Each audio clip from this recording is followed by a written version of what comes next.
My marriage was like my code, full of bugs, but I kept patching it anyway. That's what I told myself every morning while watching Chloe apply her makeup with surgical precision, transforming herself into the polished marketing executive who commanded boardrooms and crushed quarterly targets. Before we dive deeper into this story, I have one small request. Please subscribe, drop a like, comment, and hit that hype button to boost this channel so more people can discover these incredible Reddit stories. "You're staring again, Ryan," she said without looking at me, her voice carrying that familiar edge of irritation. "Just admiring my wife," I replied, though we both knew that wasn't entirely true anymore. Chloe Mitchell, formerly Chloe Barnes, was the kind of woman who turned heads at grocery stores and made waiters stumble over themselves. Blonde, sharp-featured, with eyes that could freeze or ignite depending on her mood. At 33, she'd climbed higher up the corporate ladder than most people twice her age, and she never let anyone forget it. Me?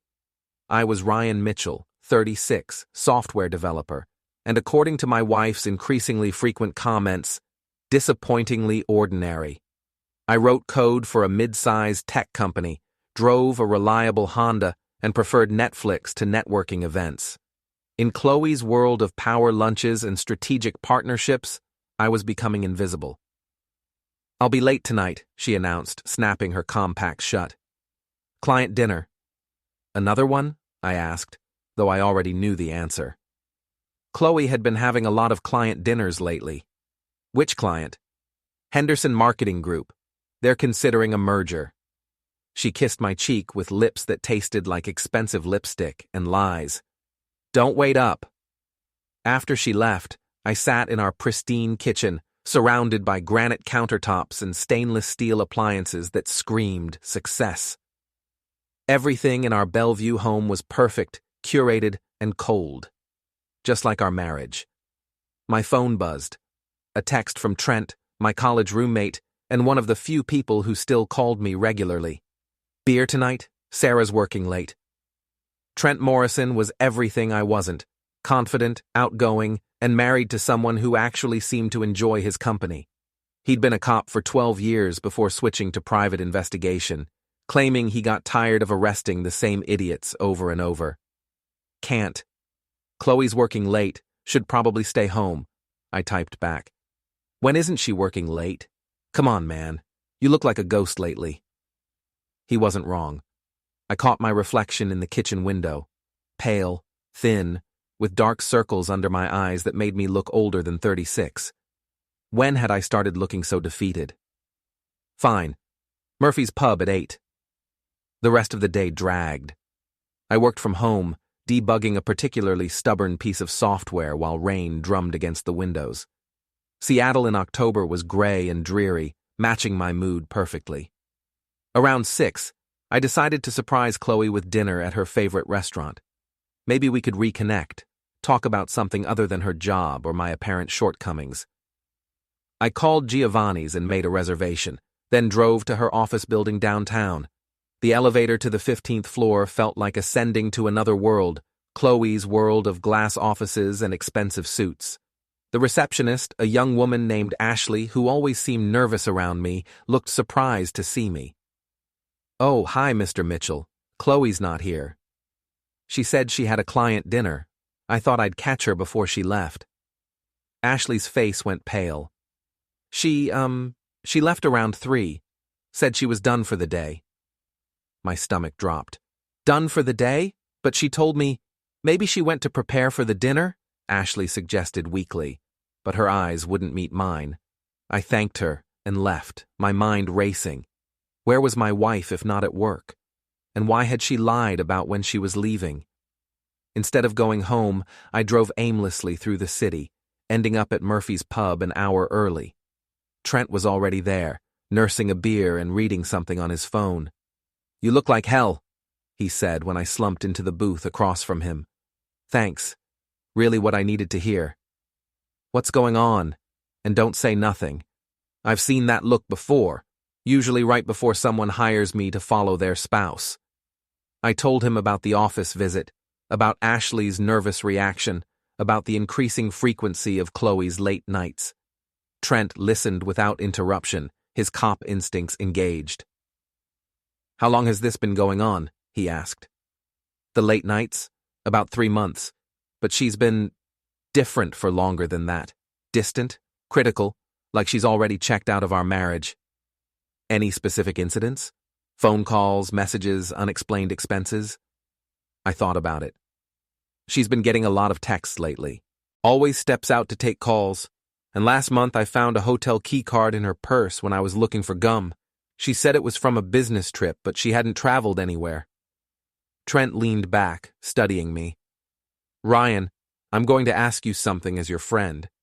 Do you really want to know what's going on?" "What do you mean?" "I mean, once you start looking, you can't unsee what you find. Some marriages survive infidelity. Very few survive the investigation of it." The word hit me like a physical blow. Infidelity.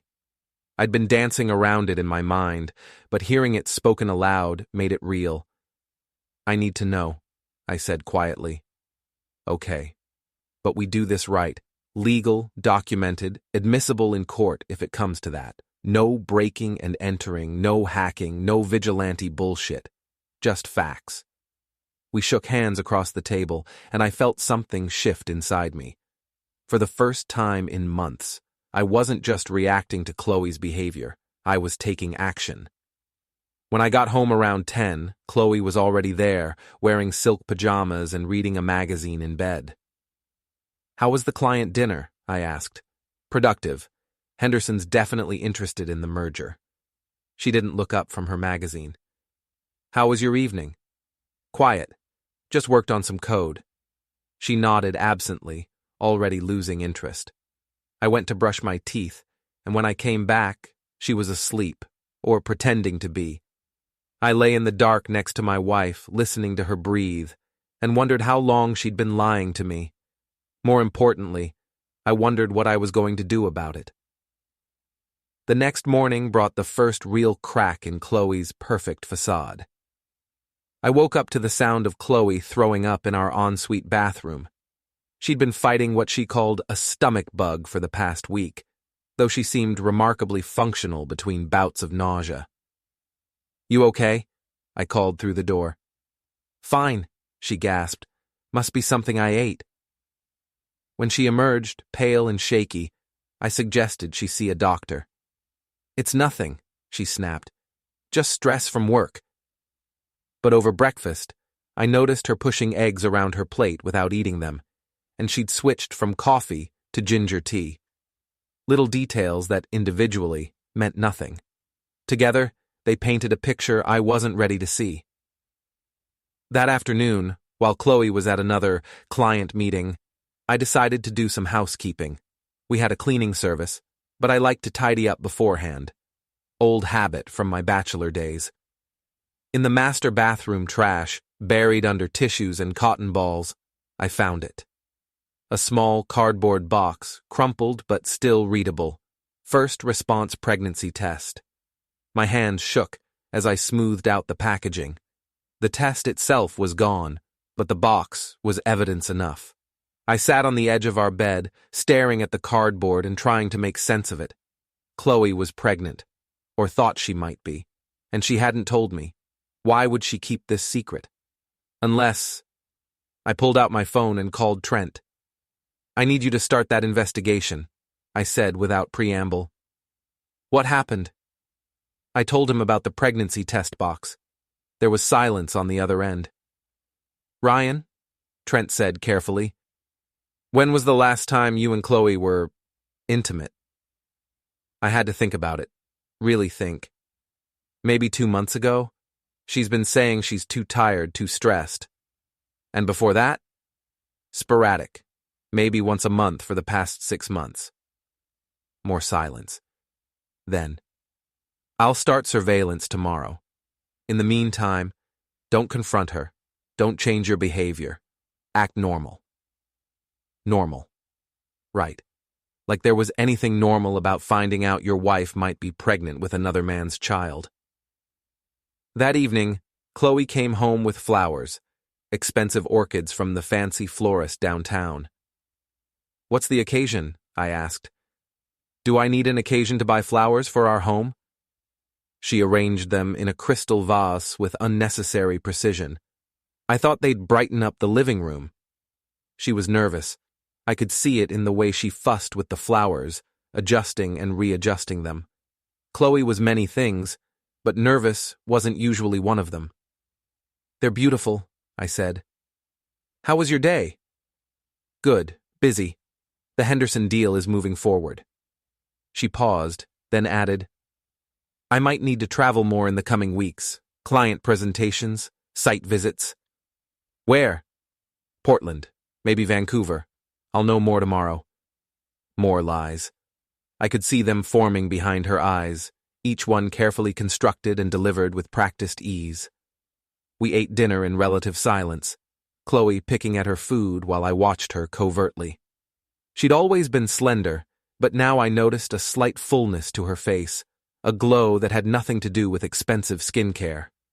"I think I'm coming down with something," she announced suddenly. "I might sleep in the guest room tonight. Don't want you to catch it." "It's okay, I don't mind." "No, I insist." Her tone brooked no argument. "I'll probably be up and down all night anyway." So I slept alone in our king-sized bed, staring at the ceiling and wondering how long this charade would continue. The answer came 3 days later. Trent had been following Chloe during her lunch breaks and after work. The photos he showed me were damning. Chloe entering a downtown apartment building, Chloe having coffee with a tall, dark-haired man, Chloe kissing that same man in the parking garage of her office building. "His name is Jake Morrison," Trent said. "No relation, unfortunately. He works in her building, different company, fitness consultant, personal trainer on the side. Divorced, no kids, drives a BMW he can't afford." I stared at the photos spread across Trent's desk. In them, my wife looked happy, genuinely happy, in a way I hadn't seen in months. "How long?" I asked. Based on the surveillance and some discreet inquiries, I'd say at least 3 months, maybe longer. 3 months. Right around the time she'd started working late and acting distant. "There's more," Trent said gently. I did some digging into his background. Jake Morrison has a pattern. Targets married women, usually successful ones. This isn't his first affair with a client or colleague. The room felt like it was spinning. "What do I do with this?" "That's up to you. You could confront her, file for divorce, or..." "Or?" Trent smiled grimly. "Or you could be smart about it. Document everything, protect your assets, and make sure you come out of this intact." That night, Chloe made her announcement. I was in my home office, pretending to work while actually researching divorce lawyers, when she appeared in the doorway. She looked radiant, practically glowing, and for a moment I remembered why I'd fallen in love with her. "Ryan, we need to talk." I minimized my browser window and turned to face her. "What's up?" She took a deep breath, and I could see her gathering courage for what came next. "I'm pregnant." The words hung in the air between us. I felt my face arrange itself into an expression of surprise, though inside I was calculating, planning. "Pregnant?" I repeated. "I know it's unexpected. We weren't exactly trying, but sometimes these things just happen." She moved closer, her hand resting on her still flat stomach. "I'm about 8 weeks along." 8 weeks. Right in the middle of her affair with Jake Morrison. "Wow," I said, standing up. "This is big news. I know you're shocked. I was too. But Ryan, this could be exactly what we need. A fresh start, something to bring us closer together." I looked at my wife, really looked at her. The slight curve of her lips, the calculated vulnerability in her eyes, the way she was watching my reaction. This wasn't a confession, it was a performance. "How are you feeling?" I asked. "Physically, I mean." "Tired, nauseous in the mornings, but the doctor says that's normal." "You've already seen a doctor?" A flicker of something, panic, crossed her face. Just a quick appointment, to confirm. Which doctor? Dr. Patterson, my gynecologist. I nodded slowly. We should celebrate. This is huge news. Relief flooded her features. Really? You're happy? Of course I'm happy. My wife is having a baby. I pulled her into a hug, feeling her body relax against mine. We should call our parents, start planning. Let's wait a few more weeks, she said quickly, until the end of the first trimester, just to be safe. Sure, whatever you think is best. That night, she slept in our bed for the first time in a week. I lay next to her, listening to her breathe, and planned my next move. The following morning, while Chloe was in the shower, I made a phone call. Dr. Patterson's office, this is Linda. Hi, this is Ryan Mitchell. My wife Chloe has been seeing Dr. Patterson, and I wanted to schedule a couple's appointment to discuss her pregnancy. I'm sorry, Mr. Mitchell, but I don't show any recent appointments for Chloe Mitchell. Her last visit was for her annual exam in January. Are you sure? She said she was there just a few days ago. Let me double-check. No, definitely nothing recent. Would you like me to schedule an appointment? I hung up without answering. Another lie. But this one was different. This lie had given me something precious, leverage. I went to my filing cabinet and pulled out a folder I hadn't looked at in 5 years. Inside was a single document that was about to change everything. My vasectomy records from 2019. The next few days were a masterclass in acting. Chloe played the glowing, expectant mother, making a show of switching to decaf coffee and taking prenatal vitamins she'd obviously just purchased. I played the excited husband-to-be, researching cribs online and casually mentioning baby names, all while planning her destruction. Trent continued his surveillance, building a comprehensive file of Chloe's affair. Photos, timestamps, hotel receipts charged to Jake's credit card. The evidence was overwhelming and, more importantly, legally admissible. She's getting sloppy, Trent reported during one of our clandestine meetings at a coffee shop across town. Yesterday, she and Jake had lunch at Chez Laurent. That's 2 blocks from her office. They're not even trying to hide it anymore. Maybe they think they don't need to, I said. If she's convinced me the baby is mine, what's the risk? There's something else. I talked to a buddy who works security at Jake's building. Apparently, Jake's been bragging to his gym buddies about his sugar mama. Says he's got a rich married woman wrapped around his finger. The casual cruelty of it hit me like a physical blow. Not only was my wife cheating, but she was being mocked for it by a man who saw her as nothing more than a meal ticket. When are you going to make your move? Trent asked. Soon. I want to get a few more pieces in place first. That afternoon, I made an appointment with Margaret Chen, one of Seattle's most ruthless divorce attorneys. Her office was in a gleaming downtown tower, all glass and steel and intimidation. Mr. Mitchell, she said, reviewing the file I'd prepared. This is quite comprehensive. Your friend does excellent work. What are my chances? With evidence like this? Excellent. Washington is a no-fault divorce state, but infidelity can still impact property division and spousal support, especially when there's deception involved. She leaned back in her leather chair. The pregnancy complicates things, of course. Actually, it simplifies them. I pulled out my vasectomy records. This procedure was done 5 years ago. I have the medical records, the follow-up tests confirming sterility. That baby isn't mine. Margaret Chen smiled for the first time since I'd walked into her office. Mr. Mitchell, I think we're going to get along very well. Over the next week, I quietly began protecting our assets. I couldn't empty our joint accounts. That would tip my hand. But I could document everything, photograph important papers, and make sure I had copies of all our financial records. I also started paying attention to Chloe's friends, particularly her best friend, Beth Hartley. Beth was a real estate agent with a drinking problem and a mouth that ran faster than her brain. If anyone knew the details of Chloe's affair, it would be Beth. My opportunity came at a neighborhood barbecue hosted by our neighbors, the Johnsons. It was one of those mandatory suburban social events that Chloe loved and I endured. She worked the crowd like a politician, charming everyone with stories about her job and carefully deflecting questions about when we might start a family. If only they knew. Beth arrived already 3 drinks in, judging by her volume and the way she was gesticulating with her wine glass. "Ryan!" she called out, stumbling slightly as she approached. "There's the man of the hour!" "Hey, Beth, how's the real estate market?" "Terrible, but let's not talk about my problems." She leaned in conspiratorially, her breath reeking of Chardonnay. "So when is Chloe going to tell everyone the big news?" I felt my pulse quicken. "What news?"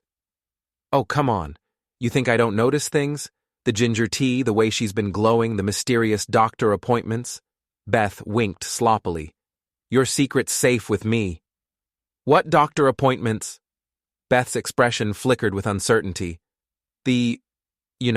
With Dr. Williams." "Dr. Williams?" Oh shit. Beth's face went pale as she realized her mistake. I mean, her regular doctor, for the thing. But she'd already said too much. Dr. Williams wasn't Chloe's gynecologist. A quick Google search on my phone revealed that Dr. Williams was an obstetrician who specialized in high-risk pregnancies. The pieces were falling into place. Chloe hadn't just been to any doctor, she'd been to a specialist, which meant the pregnancy was real and she was taking it seriously, just not with her husband. "Beth," I said quietly, "how long have you known about Jake?" The wine glass slipped from her fingers, shattering on the Johnsons' patio. Several people turned to look, but I kept my eyes on Beth's face as the red liquid drained from it. "I don't know what you're talking about," she whispered. "Sure you do. Jake Morrison, personal trainer, drives a BMW he can't afford, has a thing for married women." I stepped closer, lowering my voice. "How long have you been covering for my wife?"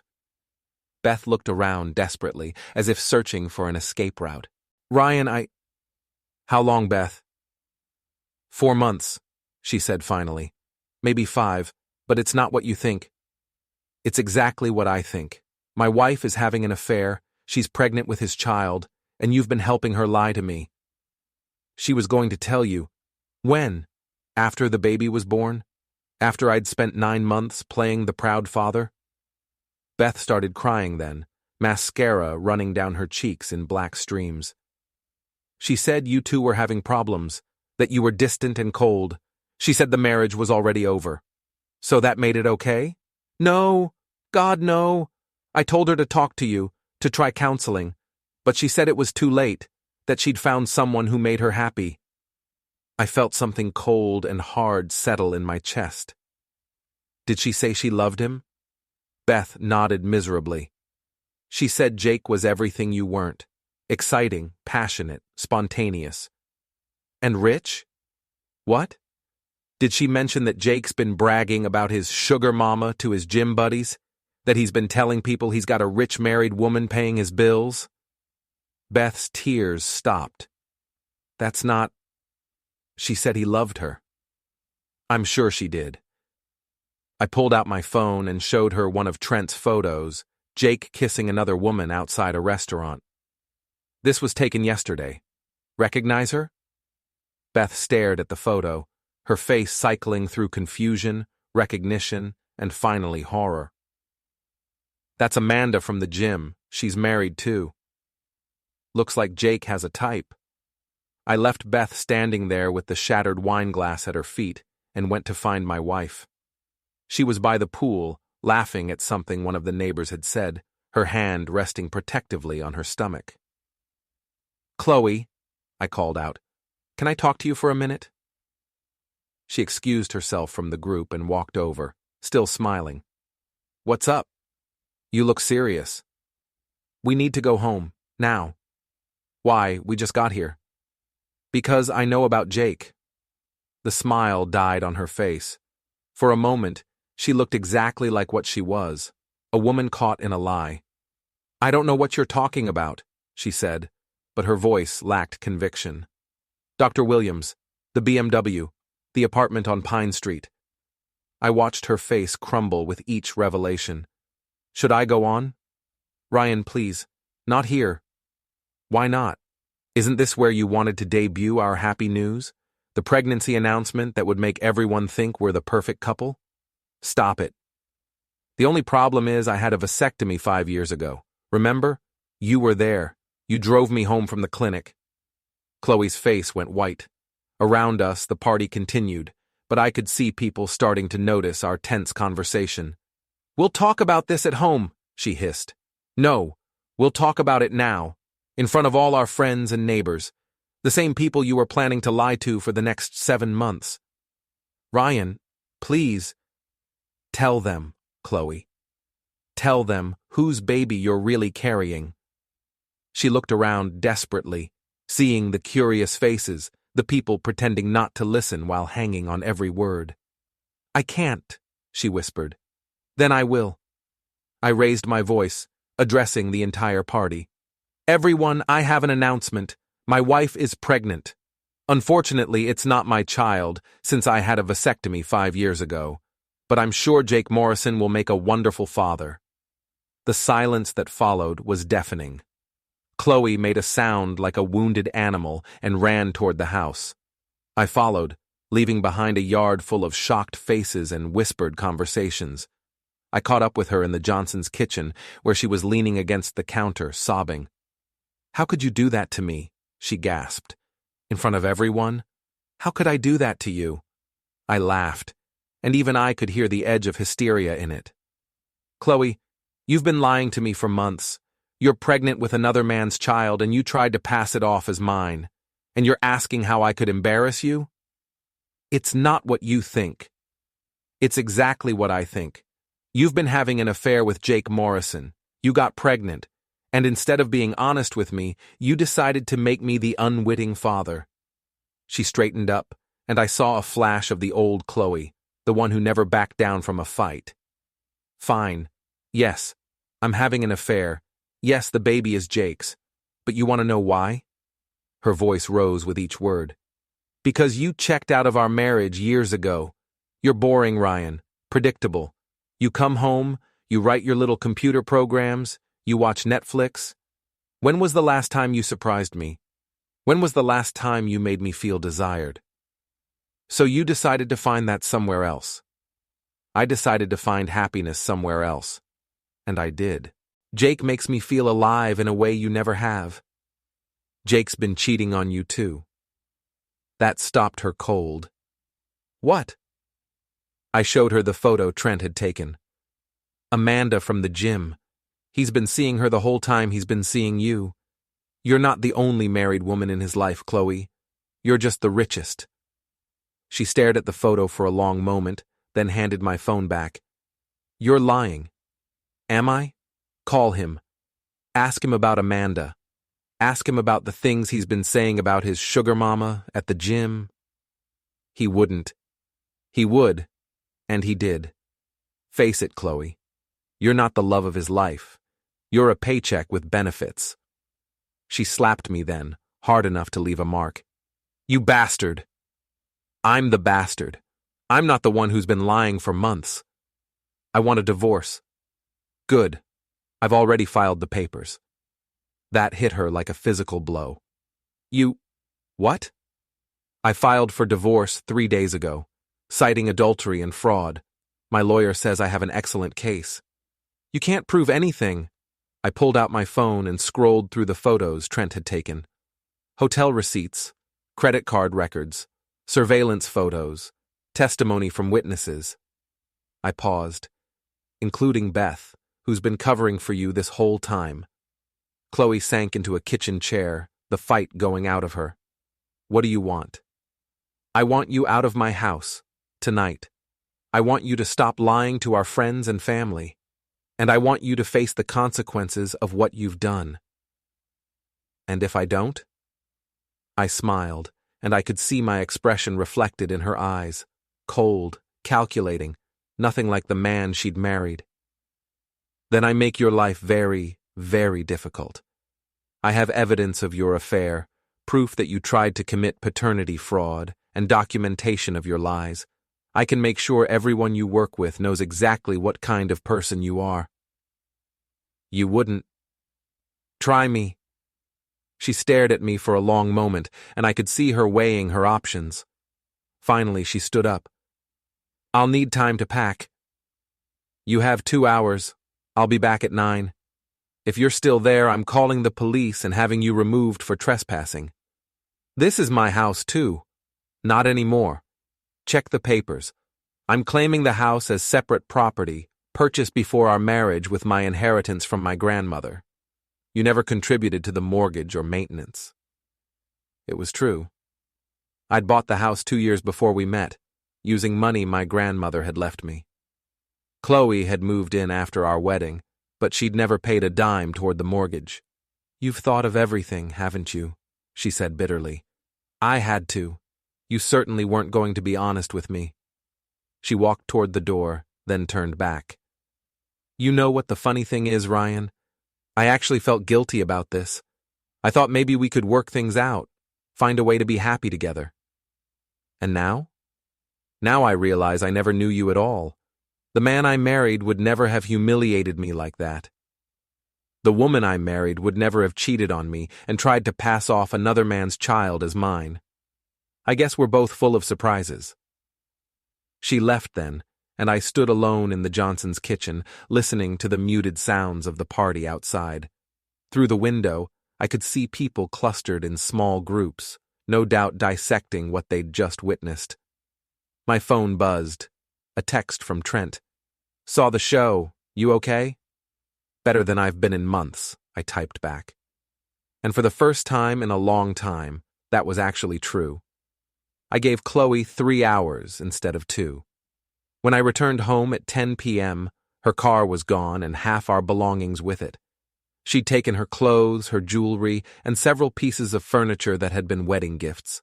She'd also cleaned out our joint savings account, all $15,000 of it. I called Margaret Chen's emergency line. She can't legally do that, Margaret assured me. Document everything that's missing. We'll get it back, plus damages for the unauthorized withdrawal. What about the house? She has no claim to it. You owned it outright before the marriage, and she never contributed to improvements or mortgage payments. It's yours. I walked through the empty rooms, cataloging what was gone. The living room looked barren without the expensive couch and coffee table. The master bedroom was missing her dresser and the antique mirror that had belonged to her grandmother. But for the first time in months, the house felt like mine again. My phone rang. Jake Morrison's number. I'd memorized it from Trent's surveillance reports. You son of a bitch! Jake's voice was tight with rage. What the hell did you do? I told the truth. Novel concept, I know. Chloe's hysterical. She showed up at my apartment crying, saying you humiliated her in front of everyone. Did she also mention she's pregnant with your child? Silence on the other end. Jake, you still there? What? Oh, she didn't tell you? 8 weeks pregnant. Congratulations, Daddy. That's impossible. We've been careful. Apparently not careful enough. Or maybe she lied to you too. Chloe's good at that. Listen, No, you listen. Stay away from me. Stay away from my house. And stay away from my lawyer. You want to play house with my wife? Fine. But you're going to pay for the privilege. I hung up and immediately called Trent. How fast can you get to Jake Morrison's apartment? I'm already here. Figured there might be fireworks tonight. And? Chloe's car is in the parking lot. Looks like she's moved in with her boyfriend. Perfect. Get photos. Document everything. Already on it. This is going to make your divorce case airtight. The next morning, I woke up alone in my own house for the first time in 3 years. No Chloe hogging the bathroom, no passive-aggressive comments about my breakfast choices, no tension crackling through the air like electricity. It was glorious. I made coffee, real coffee, not the expensive organic stuff Chloe insisted on, and sat in my kitchen, planning my next moves. Margaret Chen had scheduled a meeting for that afternoon to go over our strategy. Trent was continuing surveillance to document Chloe's living arrangements, and I had a few personal touches to add to the mix. First, I called Chloe's office. Henderson Marketing Group, this is Ashley. Hi Ashley, this is Ryan Mitchell. I was wondering if you could help me with something. Oh, hi Mr. Mitchell. I heard about… is everything okay? Word traveled fast in our social circle.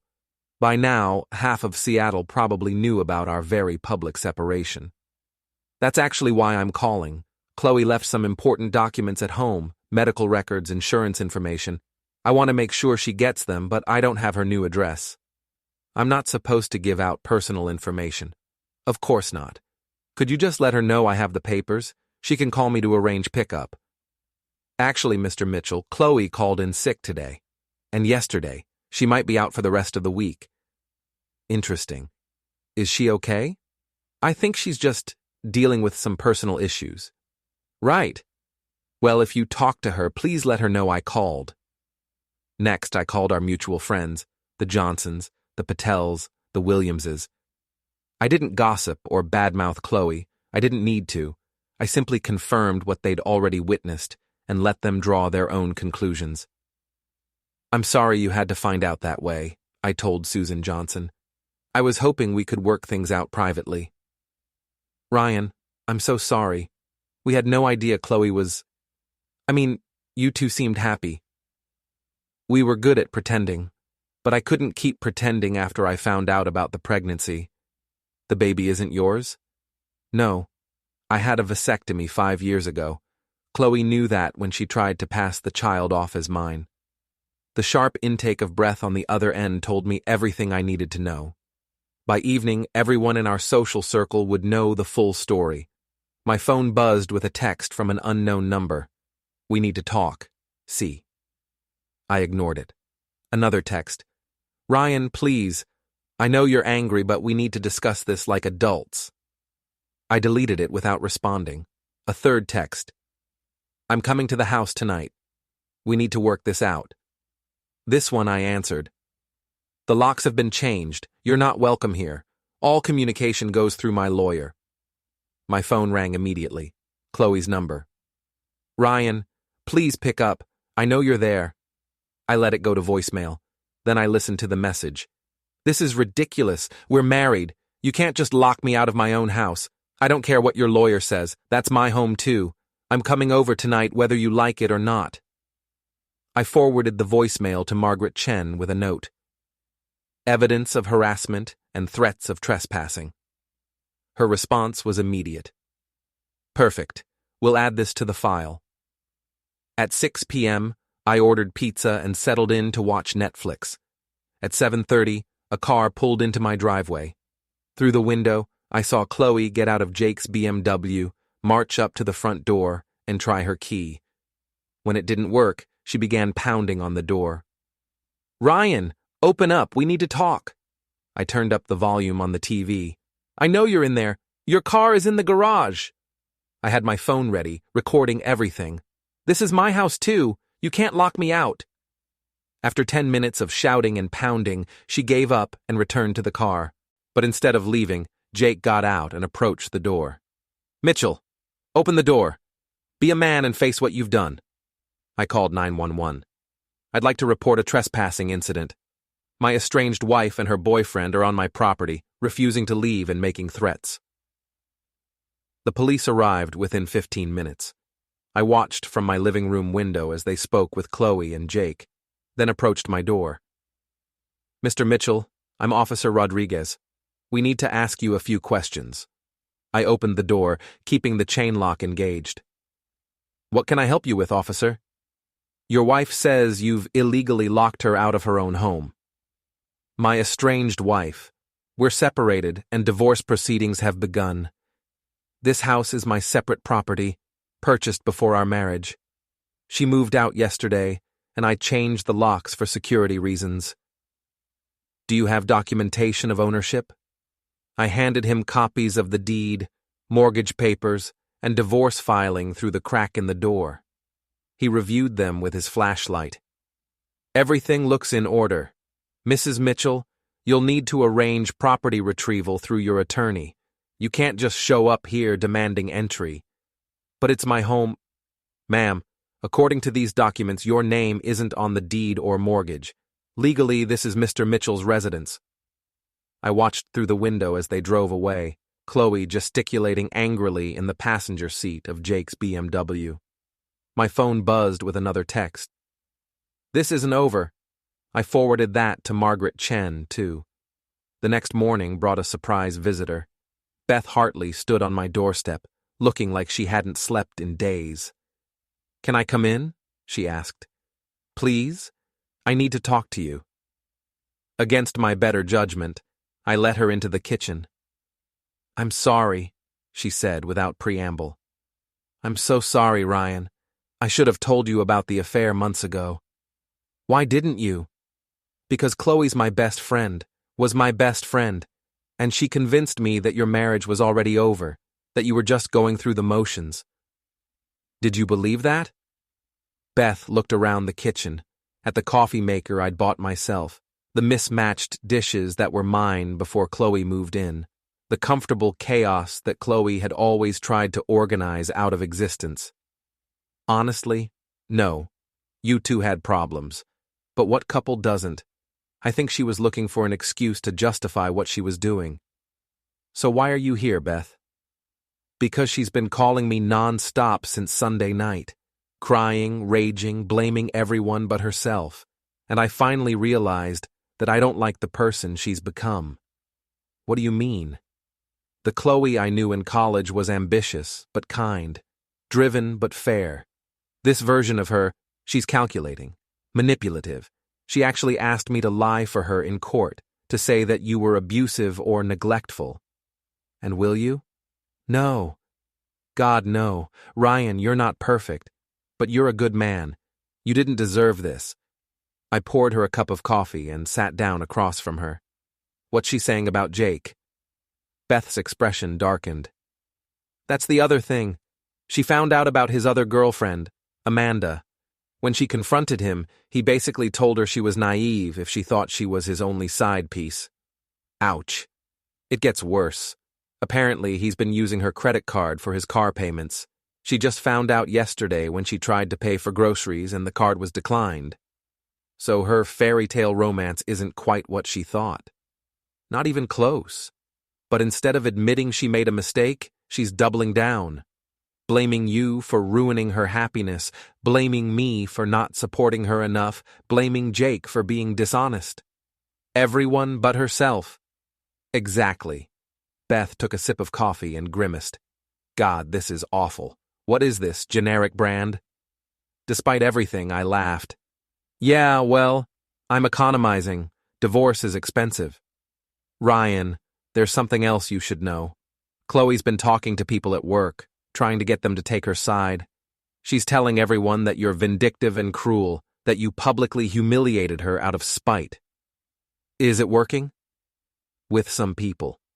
But others are asking questions, like why she never mentioned having marriage problems before, and why she moved in with Jake so quickly if this was really about your relationship.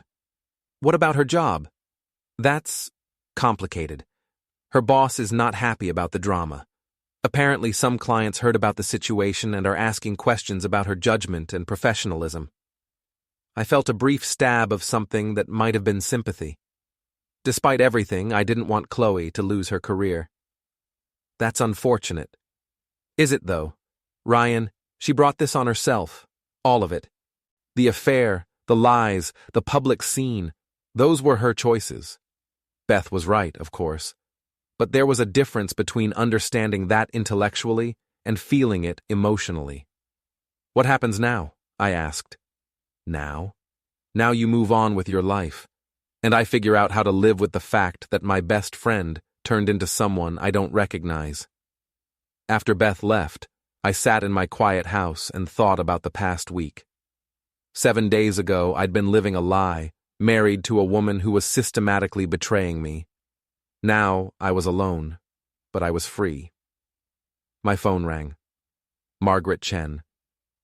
Ryan, I have good news. Chloe's attorney called. They want to negotiate a settlement.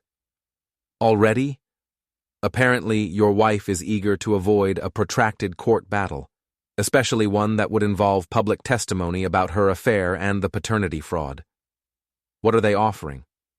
Essentially, she keeps her personal property and car, you keep the house and your retirement accounts.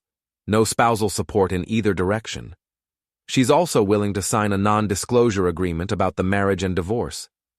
What about the money she took from our joint account? She'll return half of it, $5,000. I considered this. It was a reasonable offer, probably better than I'd get in court, and it would let me move on without months of legal battles. There's one condition I want to add, I said. What's that? She has to publicly acknowledge that the child she's carrying isn't mine. I want it in writing, signed and notarized. That's unusual, but not unreasonable given the circumstances. I'll propose it. An hour later, Margaret called back. She agreed. We can have the papers ready by Friday. That fast? Like I said, she wants this over with. I think she's realizing that the longer this drags on, the more damage it does to her reputation. Friday morning, I sat in Margaret Chen's office, signing the papers that would officially end my marriage. Chloe was in the conference room next door with her attorney. We'd agreed not to be in the same room during the signing. How do you feel? Margaret asked as I initialed the last page. Relieved, free, maybe a little sad. That's normal. Even when a marriage ends badly, there's still grief for what you hoped it would be. I thought about that as I walked to my car. 3 years of marriage, reduced to a stack of legal documents. But maybe that was appropriate. Our relationship had become transactional long before I'd discovered the affair. My phone buzzed with a text from Trent. It's done? It's done. Drinks tonight? We're celebrating. What are we celebrating? Your freedom, idiot. And the fact that you handled this like a boss. That evening, sitting in Murphy's pub with my oldest friend, I felt something I hadn't experienced in months. Genuine happiness. So what's next? Trent asked, raising his beer in a toast. I don't know. Maybe I'll travel, learn a new language, take up rock climbing. Or you could just enjoy being yourself again. Remember what that was like? I did remember. Before Chloe, before the constant criticism and manipulation, I'd actually liked myself. I'd had hobbies, friends, opinions that weren't subject to someone else's approval. Yeah, I said, clinking my bottle against his. I think I'm going to like being single. And for the first time in years, I meant it. 6 months later, I was cleaning out my home office when I found a photo that had fallen behind my desk. It was from our wedding day, Chloe and me, young and happy, convinced we were starting a great adventure together. I looked at it for a long moment, then threw it in the trash. Some adventures aren't worth finishing.